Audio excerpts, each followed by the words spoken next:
सब सुंदर साजी ने कोटि कोटि प्रेम प्रणाम। प्यारे सुंदर साजी, पंच दिवसीय आ ज्ञान वृंदावन शिविरનો પાંચમો દિવસ તેમજ અંતિમ સત્ર, અંતિમ તો ન કહેવાય કારણ કે બ્રહ્મવાણી શિબિરની કોઈ દિવસ પૂર્ણાવતિ કે સમાપન નથી હોતું, એનો તો નિત્ય નિરંતર ઉદય જ થયા કરે છે. તો પ્રાણાધાર સુંદર સાજી, સર્વપ્રથમ ચરણ વંદનાની સાથે આ સત્રને શુભવંત કરીએ અને ત્યારબાદ હું આપને જણાવું, મારી પાસે એક લિસ્ટ છે નાનું એવું કે મારે કયા કયા ટોપિક ડિસ્કશન કરવાના છે. અમુક નાના પ્રશ્નો છે અને એક બે મોટા મુદ્દાઓ પણ છે, તેને લઈને આપણે ચર્ચાને આગળ વધશું. આવો સર્વપ્રથમ આપણે ચરણ વંદના કરીએ. શ્રી પ્રાણનાથ પ્યારે કી જય.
આ શિબિરના જે સન્માનનીય સ્પોન્સર શ્રી દાતાશ્રી, જે યુએસની અંદર બેસીને આટલું મહાન કાર્ય કરી રહ્યા છે કે જેથી કરીને સુંદર સાજી અહીંયા સરસ મજાના ફેસિલિટીની સાથે બેસી અને આ બ્રહ્મવાણીનું સાર ગ્રહણ કરી રહ્યા છે. કેટલાય જીવન આ શિબિરના 2 વર્ષોના માધ્યમથી પણ પરિવર્તિત થઈ જાય છે. તો એવા સન્માનીય દાતાશ્રીને આપણે સ્મરણ કરીએ. એમના માટે ખૂબ ખૂબ ધન્યજીની પ્રાર્થના કે આવી જ શક્તિ એમને પ્રદાન કરે જેથી કરીને આગળ પણ પોતાના ધન લક્ષ્મીનો સદુપયોગ કરીને સુંદર સાધની સેવામાં તે લગાડે. તેમજ આપણે સૌ પણ પ્રેરણા લઈએ છીએ કે ક્યારે ને ક્યારે આપણો પણ સમય આવશે કે આપણા કરતા જે નવા સુંદર સાથની જાગણી કરવાની છે એમાં આપણો તનમન ધન દ્વારા કોઈ પણ રીતે સહયોગ બન્યો રહે એવી ધનીજને આપણે પણ પ્રાર્થના કરીએ છીએ. તેમજ આ અતિ સુંદર આયોજન જેમના હસ્તે થઈ રહ્યું છે, હું બાર હૃદયથી તેમને સાધુવાદ અર્પણ કરું છું. પદ્માબેન દેશભાઈ પટેલ, જેમણે દિલમાં આ સંકલ્પ લીધો કે બધા જ સુંદર સાજી આજુબાજુના ગામોથી પણ જે આવી રહ્યા છે, હિંમતનગરના સ્થાનિક તો છે જ, કે જેમને આ બ્રહ્મવાણીનો અથાહ લાભ પ્રાપ્ત થાય એમના માટે જે યોગદાન એમના તરફથી છે ખરેખર સરાહનીય છે. કારણ કે જો એક વ્યક્તિ કમર ન બાંધે, જો એક વ્યક્તિ એના દિલમાં આ સંકલ્પ નથી લેતા તો આટલા બધા વ્યક્તિ તરસ્યા રહી જાય છે. અને ન જાણે કેટલા તો ઓનલાઈનના માધ્યમથી સાંભળી રહ્યા છે. કેટલા લોકોને આનો લાભ મળે છે. માટે રાજી મહારાજના શ્રી ચરણોમાં યુગલ દંપતી પદ્માબેન ગિરીશભાઈ પટેલ એમના માટે પણ પ્રાર્થના કરું છું કે એમને સેવા કરવાની આવી જ હોંશ, આવી જ પ્રેરણા અને તાકાત શક્તિ ધામ ધનીજી પ્રદાન કરતા રહે. તેમજ આ શિબિરની શોભા વધારી રહ્યા આપ સૌ માતાઓ, બહેનો, ભાઈઓ, સુંદર સાજી, નાના નાના બાળકો, આપ સૌને તો બહુ પ્રેમથી કોટી કોટી નમન વંદન. કારણ કે તમે બધા જ આની શોભા છો. સાથે જ મીડિયા સંભાળી રહ્યા બધા છોકરાઓ ભાઈઓ, કારણ કે પહેલા જ દિવસથી કેટલી બધી નાની નાની બાબત એમણે ધ્યાનમાં રાખીને કેવી રીતે પ્રસારણ કરવું એ કોઈ નાની વાત નથી. 3-4 અલગ અલગ ડિવાઇસથી આ બધું કાર્ય થઈ રહ્યું છે. તો ખૂબ ખૂબ અભિનંદન તમને બધાને. એટલું જ નહીં, જે આપણા મુખ્ય પદ્માબેન ગિરીશભાઈની સાથે બધા કાર્યકર્તા, હું કોનું નામ લઉં, પરંતુ બધા કાર્યકર્તા તમને કોટી કોટી નમન છે, કારણ કે આટલું સરસ રાજ્ય મહારાજીનું કાર્ય કરવામાં તમે સેવા, સહયોગ, સાથ, સમર્પણની સાથે અહીંયા આવી અને કાર્ય કરી રહ્યા છો. તો ત્યારે સુંદર સાજી અમારા હૃદયના ભાવ, કારણ કે જેમ જેમ સમય જશે ને આજનો, તો એવું કાંઈક હશે, પરંતુ એ બહુ જ અલ્પ શબ્દોમાં આવશે કે શરૂમાં જ મેં કહી દીધું. તો હવે કેવો અવસર મારા હાથમાં આવશે એ ખબર નથી, પરંતુ મેં શરૂઆત જ એનાથી કરી. તો આવો સુંદરસાજી, મારી પાસે અમુક પ્રશ્નો છે. આ 2-4 દિવસો દરમિયાન સુંદરસાજીએ કહ્યું હતું કે આના ઉપર પ્રકાશ પાડવાનો છે. એમાંથી એક વિશેષ છે કે આપણે જે વિતક સાહેબની અંદર ઘણા બધા એવા પ્રકરણો આવે છે ને, કે જે પ્રકરણો આવે આપણે નામ સાંભળીએ અને પ્રકરણની અંદર એટલું ગૂઢ રહસ્ય ભરેલું હોય, પરંતુ એની ચર્ચા સવિસ્તર ન થઈ શકે, કારણ કે વિતકનો સમય પણ એવો જ હોય કે એક સમયની અંદર અમુક ચોપાઈઓને પૂરી કરવાની હોય છે. માટે એક એવું પ્રકરણ મેં ધ્યાનમાં લીધું જે ગૂઢ રહસ્યથી ભરેલું છે. વિરાટ અને ચર્ચની એક દિવસમાં તો એટલું બધું થઈ ન શકે.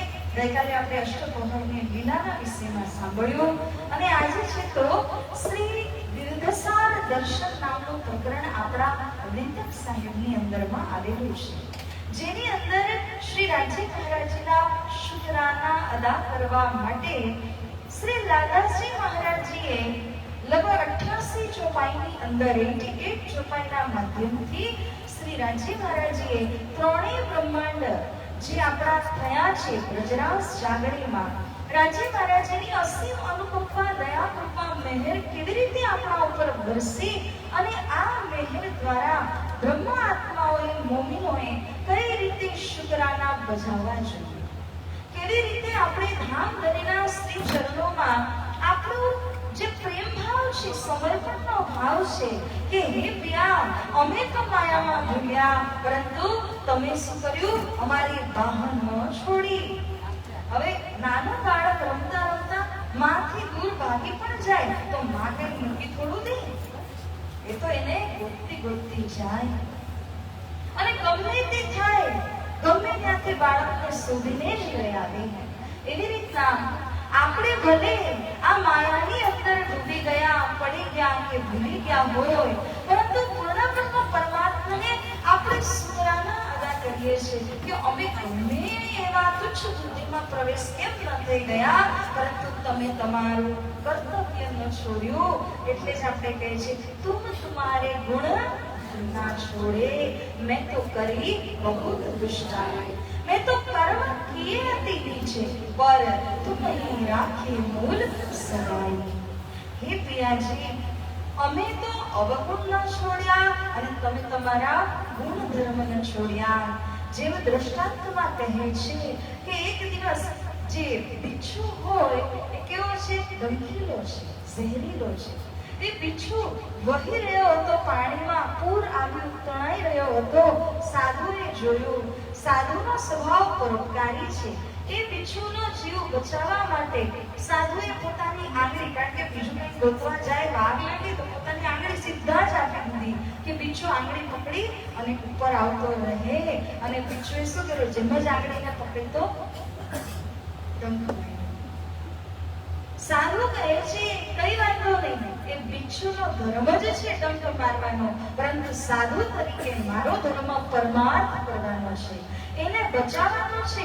બિચ્છુ એનો ધર્મ નથી છોડતો તો હું મારો ધર્મ કઈ રીતે છોડું. એવી રીતે જ શ્રી રાજ્ય મહારાજજી વિચારે છે કે બ્રહ્મપ્રિયાઓ પોતાના લક્ષણને ભૂલી ગઈ. જે ધામની અંદર એમના અંદરના જે લક્ષણો છે, જે ક્વોલિટીઝ કહેવામાં આવે, એ તો બ્રહ્મપ્રિયાઓ પૂરી રીતે ભૂલી ગઈ, પરંતુ મારું કર્તવ્ય શું છે, એમને યાદ અપાવવાનું અને યાદ કરે કે ન કરે. એક સમય કહ્યું છે માસુક ખેંચે. ક્યાં ખેંચે છે? માસુક ખેંચે તો એ અરસ કે માહે. શ્રી રાજી મહારાજ એક પગે ઉભા રહીને આપણા માશુક ધની પ્રિયતમ આપણને ખેંચી રહ્યા છે અરસના માહે, પરમધામની અંદર. કે હે બ્રહ્મ પ્રિયાઓ, માયા ગમે એટલું ખેંચે પરંતુ હું પણ ખેંચવાનું છોડીશ નહીં અને તમને હું ત્યાં જવા પણ નહીં દઉં. પણ અહીંયા શું થાય છે કે જે બે માયા અને બ્રહ્મની વચ્ચે જે ઝૂલા ઝૂલીએ છે ને, એમાં આપણે હાસ્યના પાત્ર બની જઈએ છીએ. રાજી તો પોતાનું કાર્ય કરી રહ્યા છે, માયા પોતાનું કાર્ય કરી રહી છે અને આપણે ઝૂલા ઝૂલી રહ્યા છે.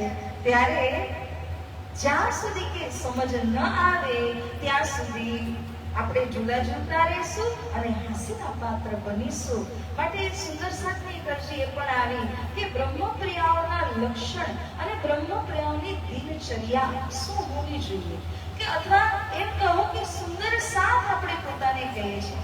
સુંદર સાથના લક્ષણ, સુંદર સાથની દિનચર્યા કેવી હોવી જોઈએ, આ બાબત મને ડિસ્કસ કરવા માટે આજે કહ્યું છે. અને હું સમજુ છું કે આ જીવન ઉપયોગી વાત છે, કારણ કે બધું વિરાટ ચર્ચની વિતકવાણી સાંભળી તો લઈએ છીએ, પરંતુ હે સુંદર સાથજી, અમલમાં એક કોઈ વસ્તુ ન મૂકી શકતા હોય તો પછી બધું જ સાંભળેલું એળે જાય છે.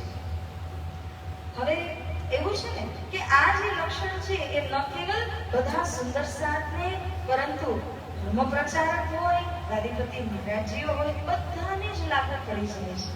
માટે એનાથી શરૂઆત આપણે કરીએ છીએ કે બ્રહ્મપ્રિયાઓ અથવા આપણે કહીએ કે સુંદર સાથજીનો શું લક્ષણ હોવું જોઈએ, સુંદર સાથજીની દિનચર્યા કેવી હોવી જોઈએ. તો દિનચર્યામાં સૌથી પહેલી વસ્તુ એ છે કે તમે ગૃહસ્થી છો અને ગૃહસ્થ આશ્રમની અંદરમાં એટલા બધા 10 વસ્તુ એક સાથે આપણે કરવાની હોય. એક બાજુ સંતાન હોય, એક બાજુ ઘરવાળાનો હોય, કઈ પ્રકારની આપત્તિ વિપત્તિઓ આવતી જ હોય છે. તો એવા સમયની અંદર આપણું ધ્યાન કઈ રીતે એકાગ્ર થાય આપણા લક્ષ્યમાં એ ખબર પડતી નથી. પણ સાથજી એક જ વાત છે, એક જ વાત શું છે કે જ્યારે તમે દિલમાં સંકલ્પ લીધો ને ત્યારે રાજી મહારાજની મદદ પણ મળશે. સાંભળજો, રાજી મહારાજની મદદ પણ મળશે સંકલ્પ પૂરો કરવા માટે, પણ એની સાથે ને સાથે માયાની પરીક્ષા પણ 4 ગણી વધારે આવવાની જ. એટલું લખીને જ રાખવું પડશે કે માયાની પરીક્ષા ન થાય. સંકલ્પ લીધા પછી એવું નથી, આવશે જ, પણ એની સાથે જ આપણા માટે છત્ર છે આપણું તારક જ્ઞાન અને આપણા સદગુરુજીના આશીર્વાદ. તો સુંદર સાથજી, જ્યારે સવારના પોરમાં આપણે ઉઠીએ ત્યાંથી લઈને રાત્રિકાલીન સુધી શું ક્રમ આપણે અપનાવવાનો છે. સૌથી પહેલા તો એક વાત યાદ રાખીએ કે ચોપાઈઓ. સવારે ઉઠતાની સાથે જે પહેલો વિચાર આવે, આપણે ગઈકાલે વાત કરી કે જે સૌથી પહેલી એક ચોપાઈ, ભલે તમે કોઈ પણ હોય, આસ્તિકિન ચરણ કી ચોપાઈ લો, કદમો લાગુ કરો સેજદાની ચોપાઈ લો, કોઈ પણ અવરનો સદગુરુ આવરજી વાલા જે કોઈ ચોપાઈ તમને મોડે આવડતી હોય, કામ સરળ પડતી હોય બોલવા માટે, પણ ચોપાઈથી જ શરૂઆત કરવાની છે. સીધી વાત છે. બ્રહ્મવાણીમાં એટલો રસ ભરેલો છે, એના શબ્દોમાં એટલી તાકાત છે કે એ શબ્દ દ્વારા સંપૂર્ણ દિવસની તમારી જે દિનચર્યા છે એ બહુ સ્મૂથલી પાસ થઈ જશે. એટલે સૌથી પહેલા એ કરવું, કમથી કમ એક ચોપાઈ.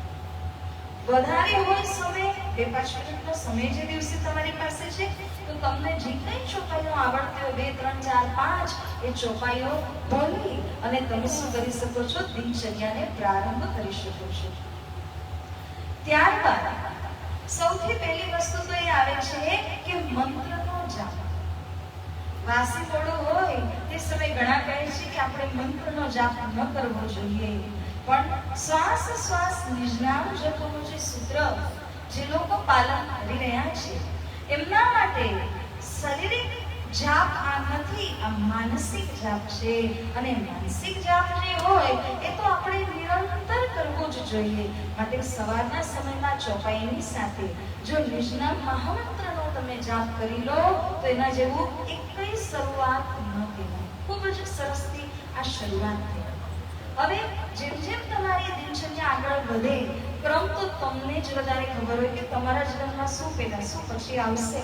હું ફક્ત એક શેડ્યુલ, એક ટાઈમ ટેબલની અગર વાત કરું તો સવારના પરમાં જે સેવા પૂજા જે આપણને આપેલી છે, સંધ્યાકાલે જે સેવા પૂજા આપણને આપી છે, અને પોઢવણી, રાજભોગ આદિ આ જે સેવા પૂજા છે ને એ જ એટલી મહત્વપૂર્ણ છે, એટલી પાવરફુલ છે કે તમે માત્ર સેવા પૂજા જો કરો, એના પછી કોઈ પણ અન્ય વસ્તુ ન પણ કરી શકો એક સમય, તો સેવા પૂજામાં વાણી પણ આવી જાય છે.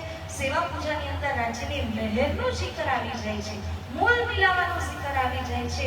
એટલે કે એક પૂરું પેકેજ આપી દીધું છે. સેવા પૂજામાં વિરાટ, જર્શની, વિતક, વાણી પૂરું પેકેજ છે.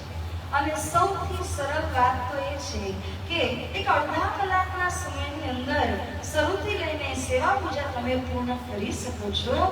અને એ પૂરી કરતા કરતા તમે અડધી કલાક માટે જો ધ્યાન આપી શકો ને એ સમયમાં, તો એના જેવું એ કંઈ નહીં. કારણ કે પૂરું રસ તમને સેવા પૂજામાં ભરીને આપી દીધું છે. તો સુદર્શનજી જે વિશેષ ગૃહસ્થી માર્ગના છે, જો સંતોની આખી સાધના અલગ હોય, હું એના ઉપર વાત નહીં કરું, પરંતુ જે ગૃહસ્થી છે, ગૃહસ્થી માટે સ્નાન આદિ જે તમારું નીતિક્રમ છે, એના પછી સૌથી પહેલા કંઈક હોવું જોઈએ તો સેવા પૂજા. કારણ કે જો તમે સેવા પૂજા કરો ને અને એનામાં ભોગ લગાડ્યો શ્રી રાજી મહારાજજીને, ત્યાર પછી પ્રસાદ લઈને સામૂહિક જાપ, શ્રી કૃષ્ણ સચ્ચિદાનંદ આ બધું બોલીને આપણી જે અંતર છે એ શુદ્ધ બની જાય છે. આવા શુદ્ધ હૃદયની અંદર હવે જ્યારે તમે અનાજનો એક દાણો નાખશો ને તો એ પણ બધું પ્રસાદ જ બની જશે. અને જેવું અન્ન અને બરાબર, તો જ્યારે તમે પ્રસાદ જ ગ્રહણ કરો છો, મહાપ્રસાદ લ્યો છો, તો આ મહાપ્રસાદ દ્વારા તમારા આખા દિવસનું જે કંઈ ભોજનો તમે ગ્રહણ કરશો એ પણ બધું શું બનશે? પ્રસાદ તુલ્ય થઈ જશે. અને પ્રસાદમાં એટલી તાકાત છે. પ્રસાદ આપણે કેવલ એવું નથી કે રાજીને અર્પણ કરી અને તરત આપણા માટે ખાવા માટે નથી હોતું. પ્રસાદ દ્વારા અને ચરણામૃત દ્વારા ઇન્ટરનલ આપણું પ્યુરિફિકેશન થાય છે. જો સમજો એક વાત કે આપણે અહીંયા દરરોજ આવીએ છીએ, અગર અહીંયા સાફ સફાઈ ન હોય તો તમે પહેલા દિવસે આવ્યા અને જે કંઈ આપણને બાળકોને કે આપણને જે કંઈ નાસ્તો પાણી કરાવ્યો અને એમાંથી થોડું થોડું નીચે પડતું ગયું ને ચા ઢોળાઈને કંઈ થયું, તમે બીજા દિવસે આવો તો બેસવું ગમશે? 5 દિવસ સુધી કોઈ ઝાડુ પોછા કાંઈ ન કર્યું અહીંયા, તો તમે આવશો એ ખરા? જ્યારે આપણને જ નથી ગમતું કે અશુદ્ધ સ્થાનમાં બેસીએ, તો વાલાજી કેવી રીતે બેસવાના હતા? બરાબર, શ્રી રાજી મહારાજજી કેવી રીતે અશુદ્ધ સ્થાનમાં બેસી શકવાના છે?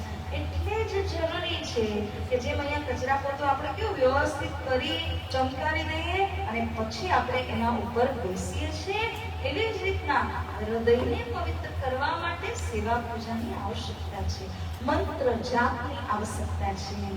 અને એવું કહેવાય છે કે સૂકી ઘાસ ઉપર માચિસની કાંડી નાખો તો 1 સેકન્ડ 2 સેકન્ડમાં તો એ આગ લાગીને આખી ઘાસ પેટી જશે, રાખ કરી જશે. એવી જ રીતના કેટલાય જન્મના પાપ કર્મ હોય એ રાજી મહારાજજી શ્રી કૃષ્ણજીના એકવાર નામ જાપથી, કેટલી વાર? એકવાર નામ જપથી એ સંપૂર્ણ પાપ નાશ પામે છે. એટલી તાકાત તો શ્રી કૃષ્ણ નામની અંદરમાં કહેવામાં આવી છે. ધણીજીનું નામ જ્યારે આટલા સારી રીતે શ્રદ્ધાથી જ્યારે આપણે પુકારીએ છીએ તો પછી અંતર કેવું બનતું જાય છે? શુદ્ધ બનતું જાય છે. અને આ બધું જ આપણા અંતરને શુદ્ધ બનાવવા માટે છે, ચિત્તને શુદ્ધ કરવા માટે છે.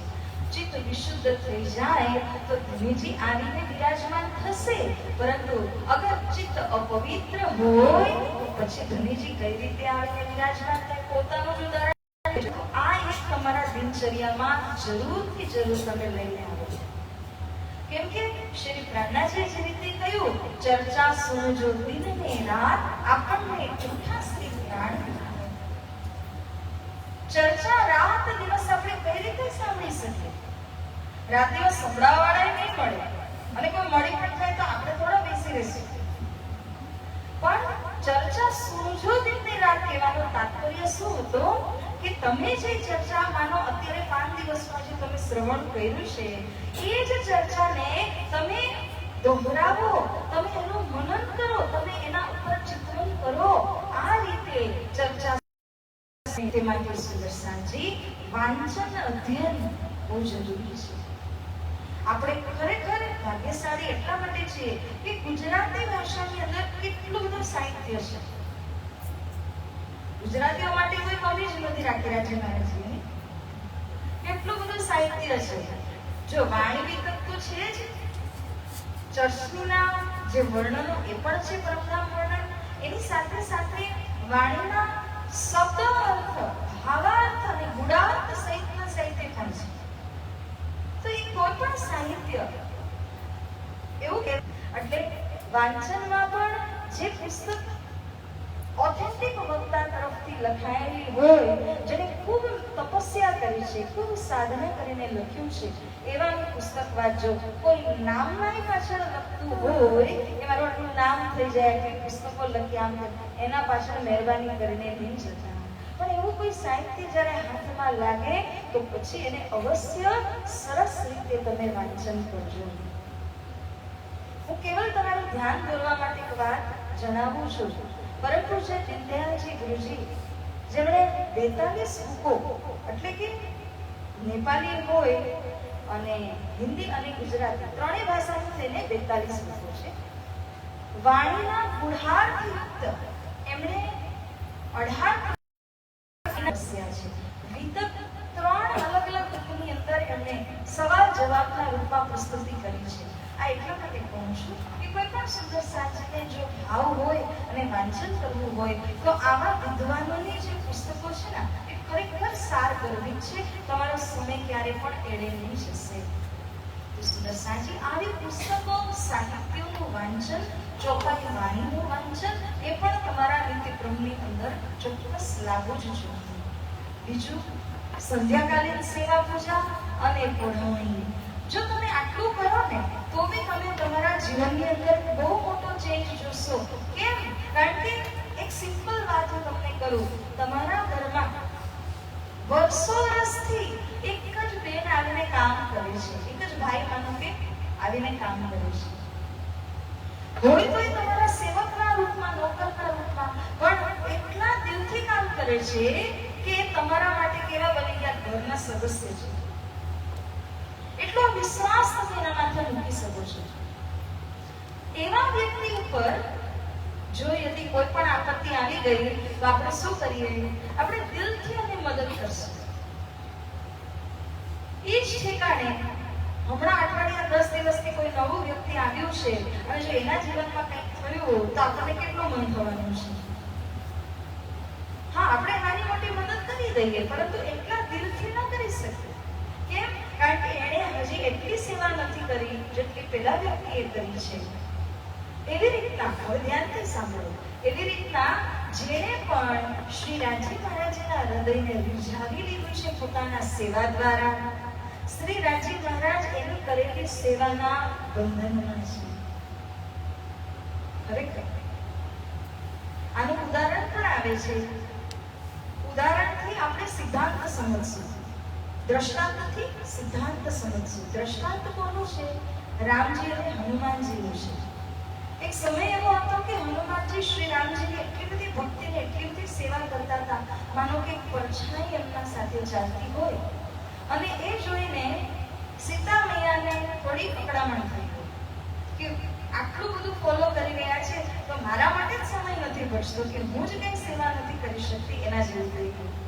તો બહુ થયું ત્યારે મૈયા સીતાએ હનુમાનજીને કહ્યું કે તમે થોડો સમય મને પણ કંઈક તો સેવા કરવા દો, મારા સ્વામી છે.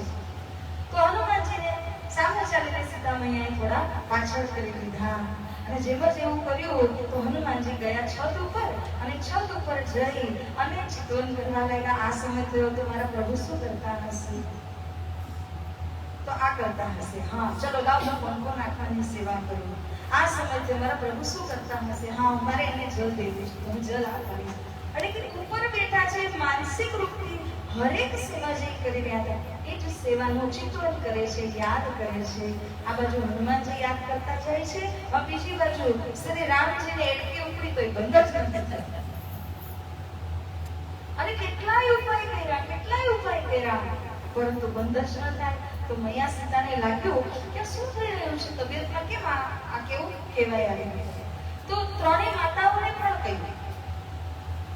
ત્રણેય માતાઓ આવ્યા અને એમણે પણ જલ પીવડાવ્યો, કંઈક ઉપાય કરવાની કોશિશ કરી, પરંતુ કોઈથી પણ એ શાંત ન થયું.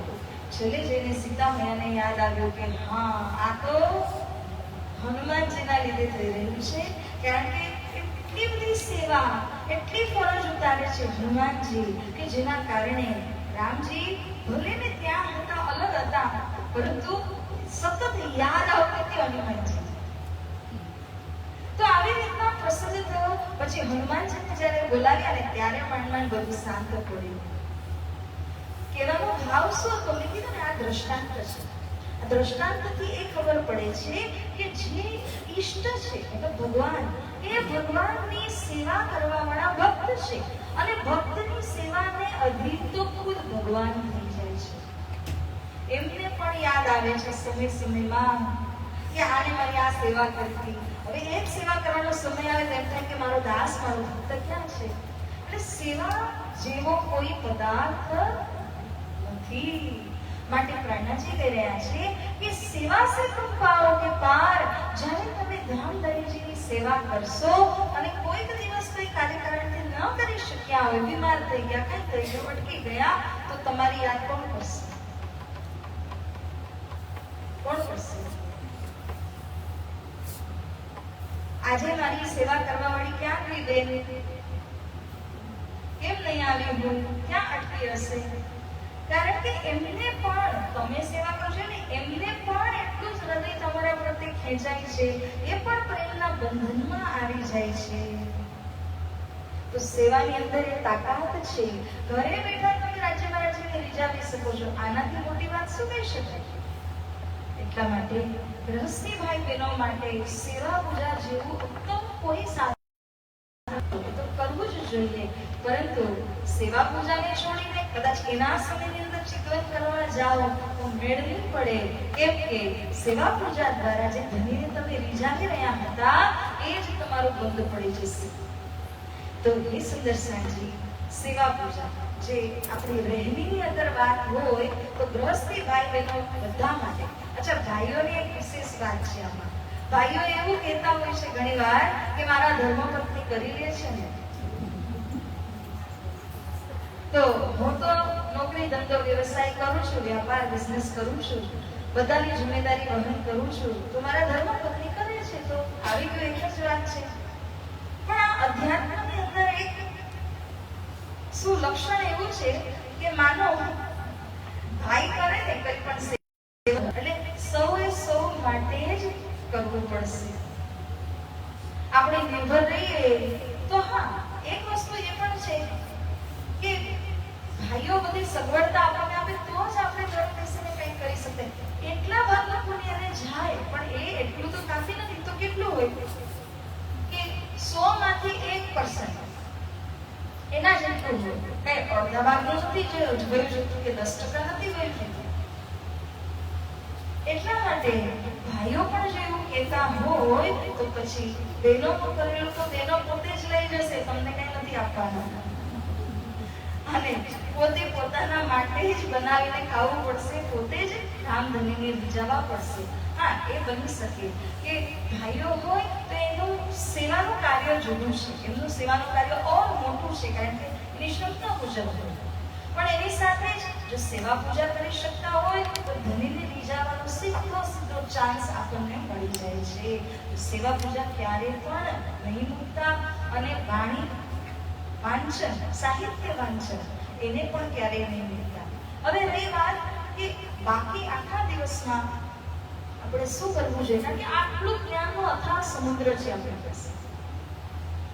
વિરાટ થયું, ચર્ચની થયું, આ બંને વસ્તુ એવી છે કે દરેક ગ્રસ્તી ભાઈ બહેને જીવનમાં એકવાર વિરાટનું એક ચક્કર સમજી જ લેવું જોઈએ. એવી રીતે બને તો ચર્ચનીનું પણ કરી જ લેવું જોઈએ. અને ચર્ચની આખું 25 વર્ષ ન પણ કરી શકો ને એકવાર તો પણ એક પરિક્રમા 7 માંથી હવે તમારી ક્ષમતા 7 કરવાની છે, તમે એકમાં હાથ બાંધીને બેસી જાઓ એવું નથી કહેવા માંગતી. જેની ક્ષમતા વધારે ન હોય તો એક સમય એ 7 માંથી એક પરિક્રમા કેમ ન કરે, એટલું તો કરવું જ કરવું પડે અને કરવું જોઈએ. બાકી વિરાટ અને ચર્ચની આ બંને એવા ટોપિક છે ને કે ગૃહસ્થીઓ માટે સવિશેષ ધ્યાન આપવાની વસ્તુ છે. કેમ કહું? કારણ કે અત્યારે જો તમે વિરાટ શીખ્યા, એક 5 માંથી 3 એક દિવસ આપણે વિરાટ કર્યું, એ વિરાટના માધ્યમથી પાતાળથી પરમધામ સુધીનું આખું દિગ્દર્શન આપણે કરી લીધું. અને આ દિગ્દર્શનના માધ્યમથી ખબર પડી ગઈ કે ક્યાં છે અને ક્યાંથી ક્યાં પહોંચવાનું છે અને કયા માર્ગથી પહોંચવાનું છે.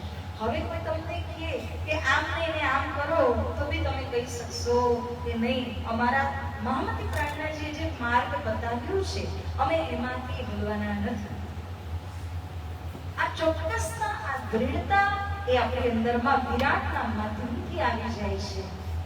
અને પરમધામના ચર્ચની અંદર જે ફરતા હોય એનું તો કહેવું જ શું, કારણ કે એને અહીંયાના દુઃખની અંદર એ ભલે હોય, પરંતુ જે ક્ષણે દુઃખ વધારે ઘેરવા લાગે અને પરમધામના ચિંતન કે લીલાને તે યાદ કરે તો અહીંયાનું દુઃખ હોય પણ નહીં બરાબર થઈ જાય.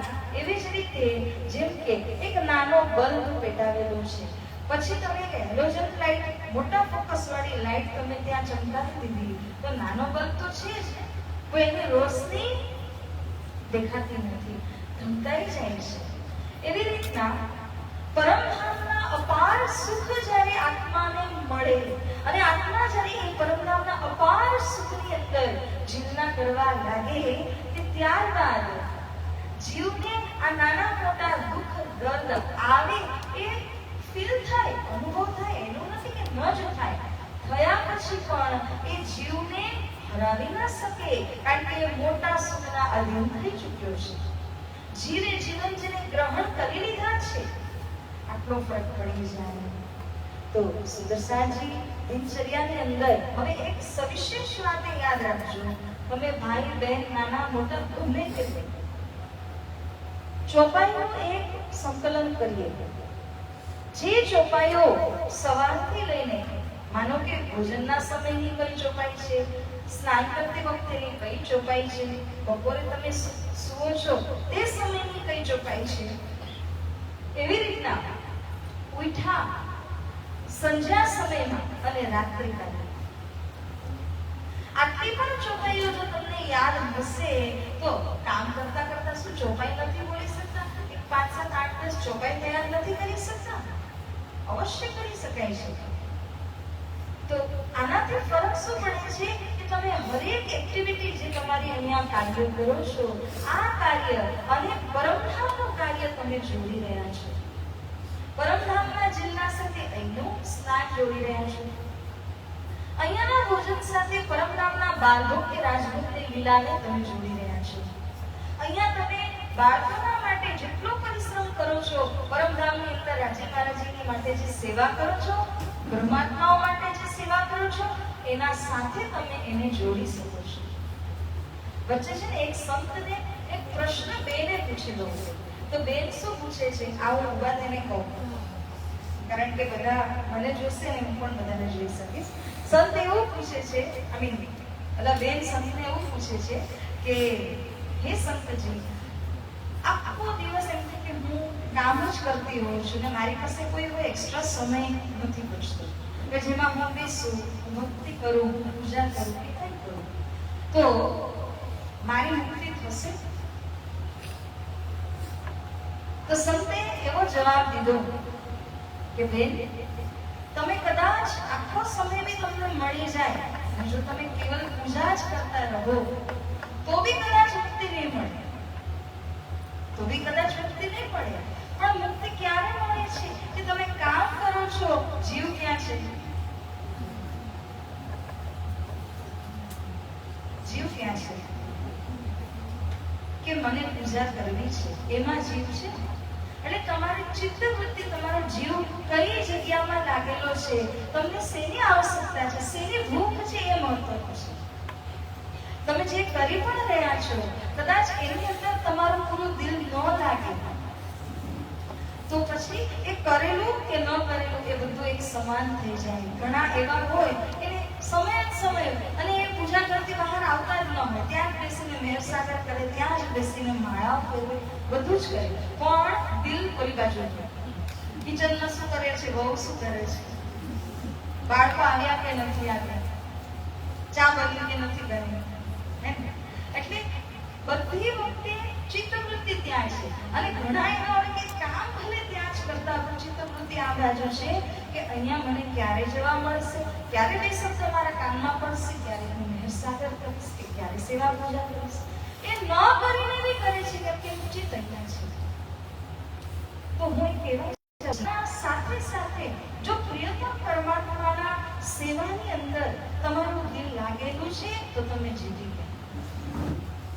પણ તમે કેવલ આજે વાણી પધરાવીને બેઠા છો, હાથમાં પાઠ્ય પુસ્તક લઈને બેઠા છો અને ચિત્ત કંઈ ઓર ભ્રમણ કરી રહ્યું છે ને તો એ કામ નથી આવતું.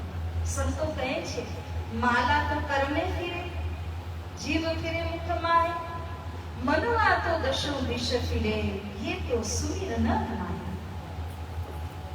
ઘણા માતાઓ બેઠો સમય હોય હાથમાં માળા લીધેલી હોય,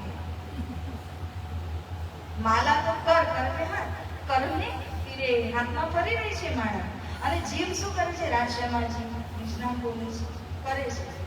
પણ મનવા તો દસો દેશ ફિરે.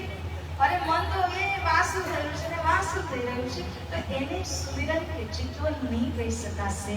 તો ટૂંકમાં આપણા દિનચર્યાની અંદર હવે તમે બહુ જ વ્યસ્ત હોય, કામમાં, સંતાન નાના છે, લેવા મૂકો, આ તે કેટલી બધી જિમ્મેદારીઓ છે, પણ એની સાથે જો દિલમાં છે કે મને રાજ્ય શ્યામાજીનું ચિત્તવન કરવું છે, એટલું જ માત્ર કરી નથી શકતા, પણ ચિત્તવનની આકાંક્ષા છે, ઈચ્છા છે ને તો ચિત્તવન થઈ ગયું. ન બેસો તો પણ થઈ ગયું. અને ઘણી વખત બેસીને પણ નથી થતું. અને કોઈ તો બહુ સરસ કરે કે છટકબારી ગોતવી હોય ને તેવું કહે કે બેને તો કીધું હતું ને કે તમે ન બેસીને ચિત્તવન કરો તો પણ ચાલે. એવું બિલ મારી પર નહીં બનાવતા. હું એવું નથી કહેવા માંગતી, હું એમ કહેવા માંગુ છું કે કામ કરીને ચિત્ત આમાં લગાડો. એટીટ્યુડ જે વસ્તુ છે ને એ બહુ મોટી વસ્તુ છે. Attitude of sacrifice, attitude of worship, કે તમે કામની સાથે સાધના, ઉપાસના એની અંદર તમે તલ્લીન રહો. આ ભાવથી મેં આ વાત કરી છે. તો દિનચર્યા આ પ્રમાણે સુંદર સાધન હોવી જોઈએ. અને સૌથી મેઇન વસ્તુ જે પ્રેરણાજી આ બધામાં કહી છે, તમે જે કંઈ કામ કરો છો, કુકિંગ કરો છો, કપડાં ધોવાનું, બિઝનેસ સંભાળો છો, આમ તેમ ભાગદોડો કરો છો, પણ એ વાત જરૂર યાદ રાખો. કોઈ પણ એજ ગ્રુપના તમે હો છો, ભાઈ હોય, બહેન હોય, એ વાત જરૂર યાદ રાખો કે આ બધા કર્મો, આ બધી ભાગદોડો એક તો શારીરિક છે, શરીરની છે અને શરીરનો ધર્મ છે.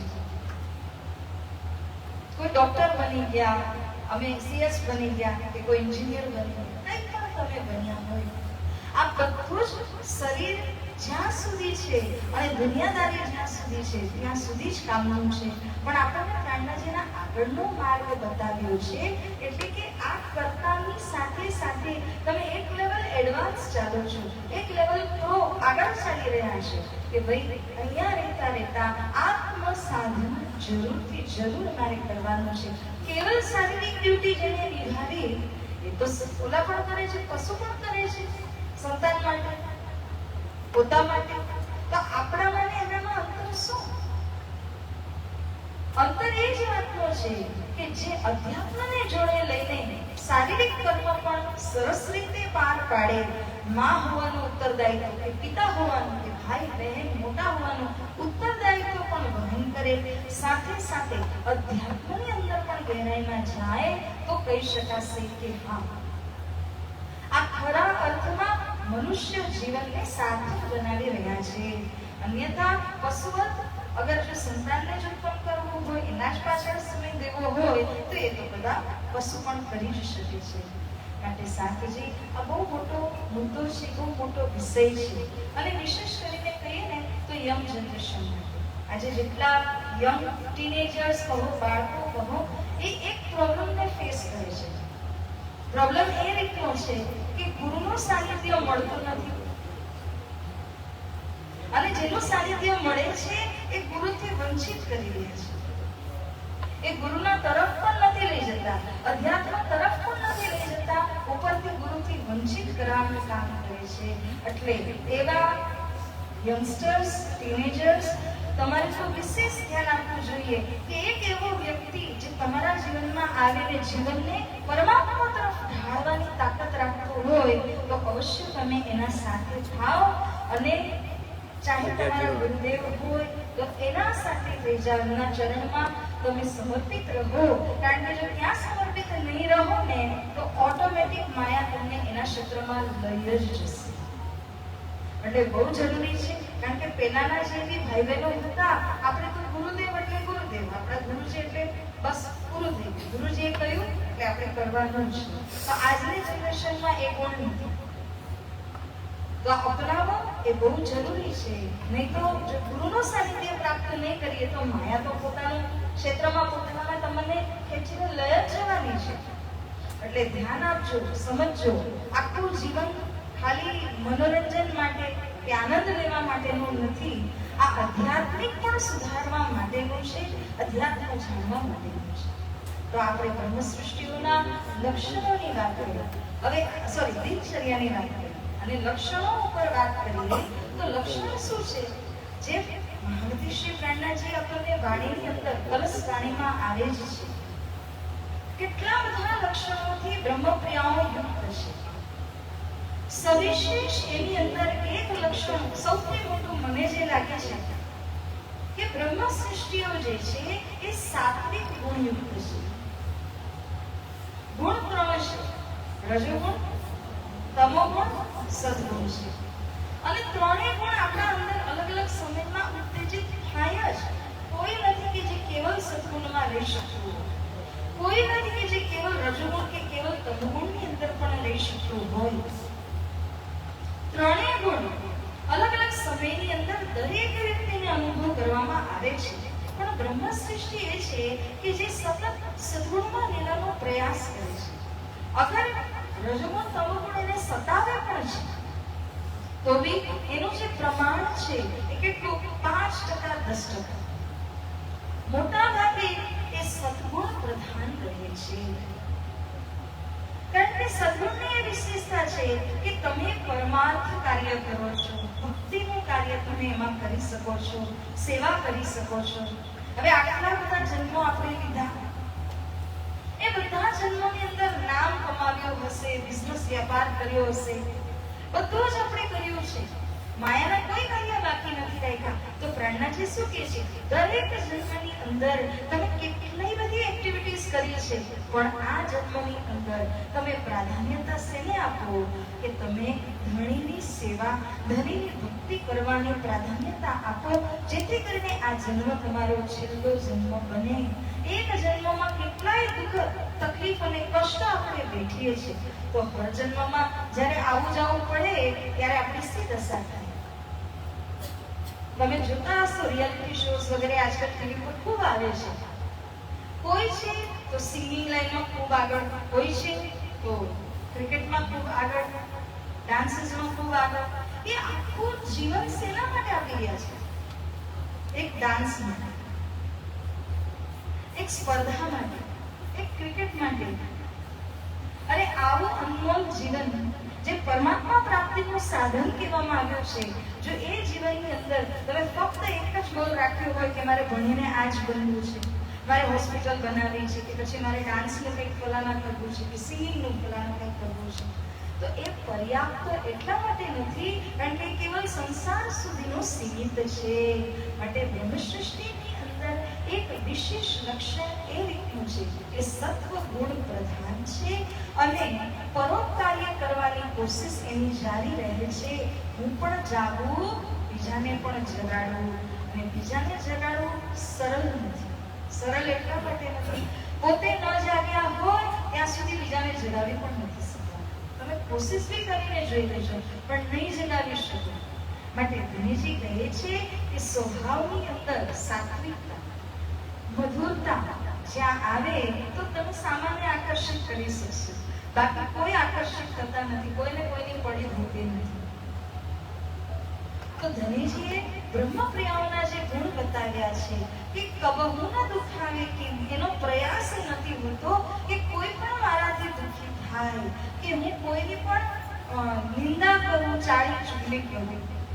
મેં ગઈકાલ પરમ દિવસે શું કંઈક તો ચર્ચાની અંદર મને યાદ નથી, પણ મેં એક ઉદાહરણ મને યાદ આવેલું હતું.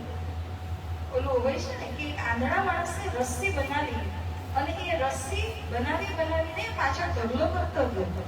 તો બીજા દિવસે સવાર સુધી એટલે આખી રાત એને રસ્સી જ બનાવી. તો એને અનુમાન થયું કે આટલા બધા મીટર રસ્સી મારી બની ગઈ છે. પણ બીજા દિવસે જ્યારે ઉઠ્યો ને તો કેવલ અહીંયાથી લઈને એની સુધીની એક ટુકડી જ દોરી હાથમાં આવી, તો બીજી ક્યાં ગઈ?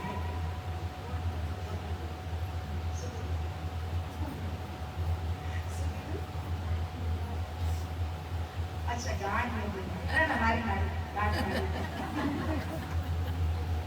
ગાંઠ મારેલી જ હતી, પણ એક ઓદડી વાળી એ અલગ. આમાં તો બોટ મારી પણ પાછળ ભેંસ હતી. એને ધીમે ધીમે એને બધું ચાઈ લીધું અને બધેલો એક કટકો જ એના હાથમાં બચ્યો. તો કહેવાનો ભાવ શું હતો આમાં કે જેટલી પણ ભક્તિ કરી હોય પણ એક ભેંસની જેમ જે પાછળ કોણ ઊભું છે? નિંદા જે કરીએ છે આ બહુ ખતરનાક છે. એક સાચું ઉદાહરણ છે કે જે મોહમ્મદ સાહેબ હતા, મોહમ્મદ સાહેબે એક દિવસ એના અનુયાયી સાથે વાતો કરી રહ્યા હતા અને વાતમાંથી અનુયાયીએ કોઈની નિંદા કરી દીધી. તરત જ મોહમ્મદ સાહેબે એમને કહ્યું કે તમારા આટલા સમય સુધીની જે નમાઝ તમે વાંચી હતી, ખુદાને જે પ્રાર્થનાઓ કરી હતી ને એ બધી ધોવાઈ ગઈ એક નિંદામાં.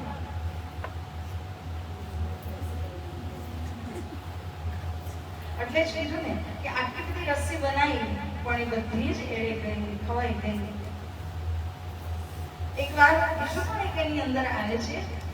અમુક બ્રાહ્મણો આવેલા હતા કે રાજાના ત્યાં અને ભોજન આરોગવા માટે રાજાએ કહ્યું. ભોજન બનાવ્યું, આટલા મોટા તપેલાઓની અંદર પણ ખુલ્લામાં બનતું હતું. તો ઉપરથી એવું થયું કે એક સમડી સાપને પકડીને લઈ જઈ રહી હતી. સમડી એને દબાવ્યો કે તેનું ઝેર બહાર પડ્યું અને મોઢામાંથી ઝેર નીકળીને સીધું જ ટોપિયામાં પડ્યું. સાધુએ ભોજન ખાધું તો મરી ગયા. હવે આમાં વાત કોણ? સમડીનો ખોરાક છે, સાપનો ઝેર છે અને નીચે તો ભોજન બની રહ્યું તો પરોપકાર્ય માટે જ હતું, પણ સાધુ તો અમથા મરી ગયા. હવે આના પાપના ભાગીદાર કોણ? તો જ્યારે આ કેસ યમરાજ પાસે જાય છે નિર્ણય કરવા માટે, તો એ પણ નિર્ણય નથી કરી શકતો કે આમાં કોને આપણે ગુનેગાર બનાવી શકીએ, બતાવી શકીએ. 2 દિવસ પછી બીજા એક સાધુઓની ટોળી એ જ રાજાના મહેલમાં જઈ રહ્યા. તો એક રાહગીરને પૂછ્યું કે આ ફલાણા રાજાનો મહેલ ક્યાં છે? રાહગીર કહે છે તમે સાધુઓ છો ને? કે હા. શું કરવા જાઓ છો? ભોજન કરવા. ના ના, ભોજન કરવા નહીં જતા. 2 દિવસ પહેલા સાધુઓની ટોળી આવી હતી, એ લોકો ત્યાં જમ્યા ને તો બધું પૂરું થઈ ગયું એટલે તમે ત્યાં નહીં જતા. તો એણે શું કર્યું? રાજાની નિંદા કરી. જ્યારે કે રાજાએ જાણી બુજીને તો કર્યું જ નહોતું, નિંદા કરી. યમરાજને પોઈન્ટ ક્યાં મળી ગયો કે ભાઈ જેને કોઈનો વાંક નથી પણ આ જે છે એ ચાડી ચૂડી કે નિંદા કરવાનું કામ કરે છે, તો બધાનું દિલ ફાડીને આના ખાતામાં લખી દીધું. ખરેખર આ દ્રષ્ટાંત શાસ્ત્રોની અંદર પણ આવે છે. તો નિંદા જે કોઈ કરે છે ને એ ખરેખર પાપના ભાગીદાર આ કારણથી જ બની જતા હોય છે. એટલા માટે કહ્યું કે ગમે એટલી ભક્તિ કરો પણ નિંદા નહીં કરો, કારણ કે જેટલી બી તમે ભક્તિ કરી લેશો ને પણ સાથે નિંદા ચાલુ થશે તો આ બાજુ પોઝિટિવ આવે છે અને આ બાજુ નેગેટિવ થતું જાય છે. માટે બ્રહ્મ સૃષ્ટિના એક હજુ લક્ષણની અંદર એ છે કે નિંદા નથી કરતી, કોઈના દિલને દુખાવવાની કોશિશ નથી કરતી. એની સાથે જ મેઇન વસ્તુ કે જે અંદર જીવ છે ને એ તો કેટલાય જન્મ લઈ ચૂક્યો છે અને કેટલા જન્મના કેટલા પાપનો એના ઉપર બોજો છે. તો એ જાણીને એ શું કરે છે કે નિરંતર નામજપ કરવાની કોશિશ કરે છે અને એ પણ છુપાઈને. ઘણી વાર એવું થાય કે આપણે આટલી વાર માળા કરી આપણે બધાને કહેતા પડીએ મારી આજની આટલી માળા થઈ ગઈ કે આટલું મહાસાગર થઈ ગયું છે, પણ એ કહેવાથી અથવા એક ગણતરી રાખવાથી પણ એનું સપ, એનું પુણ્ય, એની વેલ્યુ ઓછી થઈ જાય છે. એટલે આ બધી વાતો ભલે સિમ્પલ વાતો છે પણ પ્રાણનાજીએ બી હાઇલાઇટ કરી છે કે સાત્વિકતા ભોજનની અંદર રાખશો તો મન એવું થશે અને મન જેવું થશે એમાં વિચાર એવા પાકશે અને જેવા વિચાર હશે એવા કર્મ થશે. કર્મ થશે એવું પાપ પુણ્ય અને એ પાપ પુણ્ય મુજબ તમારી આગળની જે જર્ની છે એ કેટલી સ્મૂથ છે કે કેટલી પછી રફ જર્ની થાય છે એ પણ એના ઉપર જ આધારિત છે. એટલે સાત્વિકતા, પ્યુરિટી એ સૌથી મોટું લક્ષણ બ્રહ્મપ્રિયાઓએ અહીંયા સાધના કરવાની આવશ્યકતા છે. પ્રાણાજી નથી કહેતા કે સબ ગંદકી યહી મોમિન જો અંદર કે મારે દુશ્મન બહાર હોતા નહીં જતા. કોઈ મને અટકાવે છે એ મારું દુશ્મન નથી, સૌથી મારું મોટું દુશ્મન મન જ છે. જે મન મને આગળ વધવા દેતું નથી અને એ જ બાધા નાખે છે. એટલા માટે હે સુરસાજી સૌથી પહેલા પોતાના મનને રાજ્યના ચરણોમાં કેવી રીતે લગાવીએ, કેવી રીતે 25 પક્ષની અંદર એને ફેરવીએ, આ આપણું મુખ્ય લક્ષણ છે. તમે પોતાના ઘરની સફાઈ ન કરો અને રોડ રસ્તા જઈને સાફ કરો, ઘરની બહાર ના કે આજુબાજુ વાળાને કેવું કે અમે તમારું પણ અમે સફાઈ જોઈ લઈએ છીએ તો ચાલે ખરા, પોતાનું ઘર ગંદુ હોય. એવી રીતે સૌથી પહેલા પોતાના ઇન્ટરનલ પ્યુરિફિકેશન, મનની શુદ્ધિકરણ સૌથી મોટી સાધના છે. સેવા પૂજા સૌથી મોટો સાધો છે, સૌથી મોટું ક્લેન્ઝિંગ એજન્ટ એના માટે એ જ છે. એટલે સુંદર સાંજે ધણીએ છે ને બહુ ધન આપ્યું છે પણ લઈ શકાતું નથી, સમજી શકાતું નથી કે ક્યાં રાખીએ, કેવી રીતે એને આપણે ઇસ્તેમાલ કરીએ જેથી કરીને આપણને ફાયદો એના દ્વારા મળે. તો આ બ્રહ્મ સૃષ્ટિના લક્ષણ અને દિનચર્યાના ઉપરમાં આપણે વાતો કરી. એક હજી પ્રશ્ન હતો કે શ્રીફળ આપણે વધેરીએ છીએ. મારી તરફ મેં નથી જોયું કે બહેનો ન વધેરતા હોય, અમારી તરફ તો બહેનો પણ વધેરતા હોય છે. ઘણી જગ્યાઓમાં એવું કહેવાય છે કે બહેનો નથી વધેરતા, પણ ઠીક છે. શ્રીફળ વધેરવાનું કારણ શું છે મુખ્ય રૂપથી એ પ્રશ્ન હતો. શ્રીફળ જે છે એ શુદ્ધતાની નિશાની છે. બાહ્ય કોણ દ્વારા તમે જુઓ તો એને બહુ પવિત્ર ફળ, એટલે નામ જ એનું શ્રીફળ છે. બહુ પવિત્ર ફળ એને માનવામાં આવે છે. પૂર્ણાવતી કરીએ છીએ તો આપણે શું જાતે પારાયણ બેસીએ ત્યારે જ આપણે રેલના નીચે એક શ્રીફળ આપણે મૂકી દેતા હોઈએ છીએ. કેમ? તમે જોજો ક્યારેક પણ વિતક કથા બેસી ત્યારે પણ પારાયણ બેસે તો પણ શ્રીફળ પહેલા જ મૂકી દેવામાં આવે. કેમ? કારણ કે એ આપણા શિરનું પ્રતીક છે, માથાનું પ્રતીક છે. તમે કોઈ પણ વસ્તુમાં પોતાનું શિર અર્પણ કરી દો એનો મતલબ કે તમે સરેન્ડર થઈ ગયા, સમર્પિત થઈ ગયા. તો જ્યારે આપણે ધણીની કોઈ પણ પાઠ પૂજા પારાયણ ગમે તે રીતે પ્રારંભ કરતા હોઈએ છીએ તો શ્રીફળ રાખીએ છીએ એ શુભ મંગલની ઓસ્પિશિયસ નિશાની પણ કહેવાય છે. અને બીજા નંબરમાં એ પણ છે કે આપણે આપણું શિર અર્પણ કરી દીધું, પૂર્ણાહુતિ થાય તો વધેરવામાં આવે, કારણ કે એની અંદર જે જલ છે એ આપણા માટે ફળ સ્વરૂપ છે. એ પ્રસાદી આપણે ગ્રહણ કરવાનું હોય. શિર તો અર્પણ થઈ ચૂક્યું છે અને ધનીના સમયે જ્યારે એને વધેરીએ છીએ ત્યારે અંદરનું જે જલ છે એ ઘણી વખત તમે જોશો કે ખૂબ મીઠાશથી ભરાઈ જાય છે. ધાર્યો ન હોય એવી મીઠાશ એની અંદર આવી જાય છે. એટલા માટે આ શ્રીફળ એક શુદ્ધતા, પવિત્રતા માટે થઈને અને સમર્પણનો જે એની અંદર એક ભાવ ગણવામાં આવે છે. કહે છે ને કે રામાયણ આદિ વંચાતી હોય કથા તો હનુમાનજી ત્યાં ચોક્કસ સામેલ હોય છે. એવી જ રીતના જ્યારે શ્રીમુખ વાણીનું વાંચન અથવા વિતક સાહિબનું વાંચન આદિ થાય તો મહામતી શ્રી પ્રાણનાજીના મુખ્ય પરમ અનુયાયી છત્રસાલજી મહારાજ એમની ઉપસ્થિતિ હંમેશા હોય જ. કારણ કે જેવી રીતના શ્રી રામજીના માટે હનુમાનજી હતા એવી રીતના મહામતી શ્રી પ્રાણનાજીના સેવક, પરમ સેવક આપણે કહી શકાય એવા શ્રી છત્રસાલજી. તો જે રીતે શું કહેવાય રામાયણની વાંચન કે કથા થતી હોય અને એમાં હનુમાનજીની ઉપસ્થિતિ હોય છે, એવી રીતના પાઠ પારાયણ, વાણી વાંચન આ જ્યારે થતું હોય ત્યારે શ્રી છત્રસાલજી મહારાજની સ્પેશિયલ ઉપસ્થિતિ ગણવામાં આવે છે. એટલે પણ એક ઉપસ્થિતિ રૂપમાં પણ શ્રીફળ રાખીએ છીએ. પ્રકાશ વાણીમાં હજી 2-3 જગ્યાઓ પર જે વીરના પ્રકરણો આવે છે એ વીરના પ્રકરણની અંદર શ્રી ઇન્દ્રાવતી સખી કહે છે કે હું મારા શરીરના એક હાડકાને જ્યારે પેલા યજ્ઞો કરતા તો યજ્ઞની અંદર સંવિધાન આપવામાં આવતું, એવી રીતે મારા શરીરના દરેક હાડકાને પણ હું એ સંવિધાનના રૂપમાં અર્પણ કરી દઉં છું. મારા શિરને નારિયેળની ભાંતિ એમાં હોમની અંદર હું સમર્પિત કરી દઉં છું. એટલે એ બધા અલગ અલગ ભાવ છે કે કેવી રીતે શ્રીફળ આપણે વધેરવામાં આવે છે. પણ મુખ્ય રૂપથી પવિત્રતા અને શુદ્ધતાના ભાવને લઈને શ્રીફળ વધેરવામાં આવે છે. પછી કોન્સેપ્ટ હતું. બીજું 36 કારખાના. આ નાના અમુક ટોપિક્સ હતા એને ખાલી લઈ અને પછી હું ચર્ચામાં જઈશ. જે 36 કારખાનાની વાત આવે છે વિતક સાહેબની અંદર એ શું છે?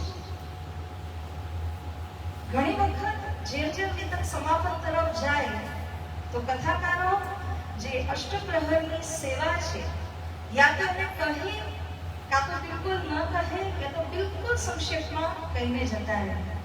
પણ અસલમાં તમે જુઓ તો અષ્ટપ્રહરની સેવા આખા વિતકનો સાર છે. સાર એટલા માટે છે કારણ કે એની અંદર ફક્ત નામ નથી આવતા. નામ તો જણાવ્યા છે, આને આ સેવા કરી, આને આ સેવા કરી, ઠીક છે, પણ એનો ભાવ મુખ્ય હોય છે. એટલે અષ્ટપ્રહરની સેવા એ આખા વિતક સાંભળવા બાદ એને ફલશ્રુતિ તરીકે આપણે કહી શકાય. એમાં જે 36 કારખાનાના વિષયમાં શ્રી લાદાશ્રી મહારાજે જણાવે છે એ શું છે? સંક્ષેપમાં હું કહું આ વાતને. તમે ઘર ચલાવો છો ને તો તમારે સમયમાં અનાજ ભરાવી લેવું પડે. કોઈ બીમાર થયું કે ન થયું, ફર્સ્ટ એડનું બોક્સ ઘરમાં અવશ્ય આપણે રાખતા હોઈએ છીએ. સફાઈ કર્મચારી હોય છે, કપડા લતાની આવશ્યકતા હોય છે, નગદ પૈસા અથવા તો સોના ચાંદી રિઝર્વના રૂપમાં તમને શેની આવશ્યકતા નથી. અને નાનાથી મોટા બધા એ જ ગ્રુપના લોકો ઘરની અંદર હોય ત્યારે દરેક વસ્તુની આવશ્યકતા આપણને પડે જશે. હવે વિચાર કરીએ કે જ્યારે શ્રી પ્રાણનાજી સુરતથી જમાત લઈને નીકળેલા તો 500 સુંદર સાથની જમાત હતી. ત્યારે પણ એટલી મોટી જિમ્મેદારી હતી પ્રાણનાજીના ઉપર. કોઈને કંઈ થાય રસ્તામાં ચાલતી વખતે તો જરૂર ત્યાં જ કંઈક ઉપાય કરવો પડે, નહીં તો આખી 500ની જમાત અટકી જાય.